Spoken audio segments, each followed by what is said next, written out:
Dunia imeingia tena katika kuzizima na maswali yamekuwa ni mengi sana kuhusiana na kirusi kipya ambacho kimeikumba Bangladesh pamoja na India, kirusi kinachofahamika kama Nipah. Na kirusi hiki kinakuja mara baada ya dunia kushuhudia pia kuwa kimya kwa muda mrefu baada ya kirusi cha korona COVID-19 kilivyoipiga dunia kwa mara nyingine. Na sasa kirusi cha Nipah ndio habari ya mjini. Pengine umekutana na video kadha wa kadha mtandaoni, umekutana na habari nyingi kuhusiana na kirusi hiki kipya ambacho kwa kweli kinaweza kuchukua sura nyingine katika dunia yetu ya leo. Na najua umeona na kuangalia maafa ambayo yametokea katika nchi ya India pamoja na Bangladesh na baadhi ya sehemu za huko Ulaya. Na kirusi hiki ndio kwanza tu kimefika hii Januari.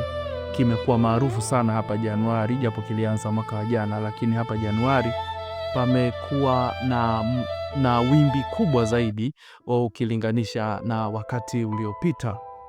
Sasa kirusi hiki kipya kinaitwa Nipah, na mara ya kwanza kabisa kiligunduliwa mwaka 1996 katika nchi ya Malaysia, na hapo walikigundua kirusi hiki kwa ujumla. Sasa kufikia sasa duniani, kwa taarifa ambayo tuko nayo hapa, jumla ya visa 750 vimethibitishwa duniani kote, hasa katika hizo nchi kubwa ambazo nimekuambia, India na Bangladesh, ambapo pameonekana kuwa na wingu kubwa zaidi la watu ambao wamepata maambukizi, na vifo vilivyothibitishwa ni 415. Tanzania tumejipangaje kuhusiana na mlipuko huu mkubwa wa ugonjwa wa Nipah?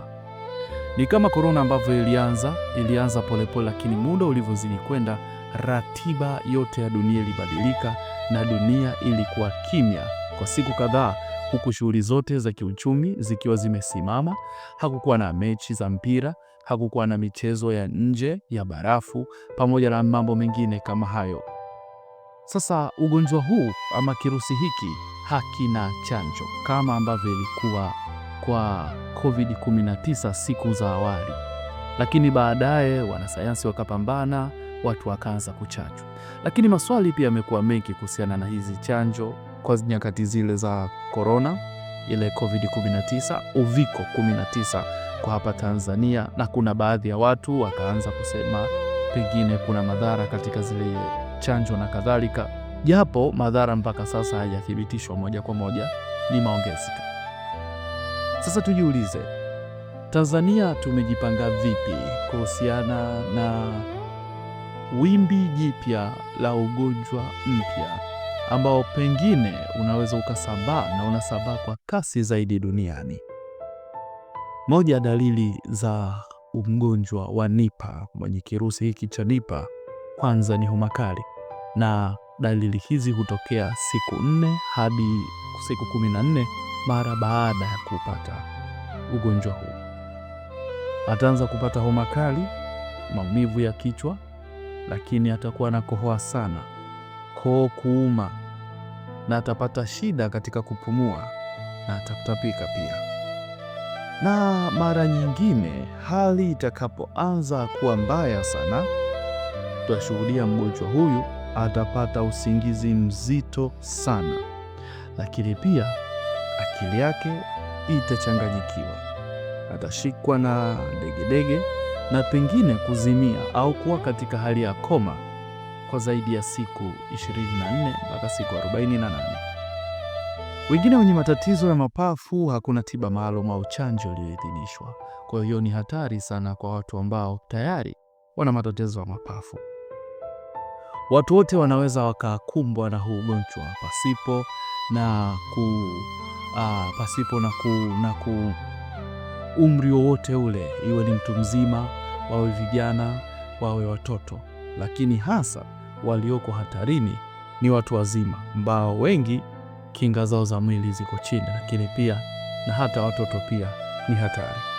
Ziko namna nyingi za kujikinga na kirusi hiki. Kwa hapa Tanzania, usicheze na popo, kaa mbali na popo. Lakini wewe ambaye utakuwa unamhudumia mgonjwa, chukua tahadhari, kaa naye mbali kwa kumweka karantini. Lakini hata wakati wa kumhudumia, hakikisha daktari anakueleza ama mtaalamu wako wa afya atakueleza namna ya kumhudumia mtu mwenye matatizo kama hayo. Yako mambo mengi sana, lakini mengi na hatua za kuchukua ni kama vile ilivyokuwa korona. Hakikisha unanawa mikono yako vizuri, hakikisha basi unapata chakula cha moto na vitu vingine kama hivyo. Pengine ugonjwa huu ukafikia tamati, pengine kwa kupatiwa tiba kama ilivyokuwa homa ya nyani, Ebola na magonjwa mengine kama hayo, yani chanjo, kwa sababu tunafahamu virusi huwa havina tiba ila vinaweza kuwa na chanjo.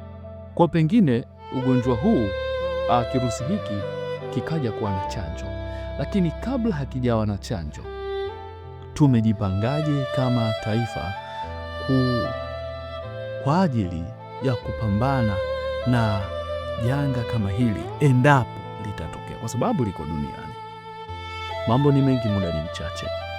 Chukua tahadhari pale ulipo na hakikisha kabisa kwamba hata wewe ambaye unasafiri kwenda Ulaya, chukua hatua zote, chukua precaution zote wapo safarini. Wewe ambaye unapanga kwenda India na maeneo mengine kama hayo, hakikisha unachukua tahadhari ili usije ukaupata ugonjwa huu ambao sasa imekuwa ni tishio duniani. Kumbuka, hapa ni Mzizima TV. Karibu kwa wakati mwingine.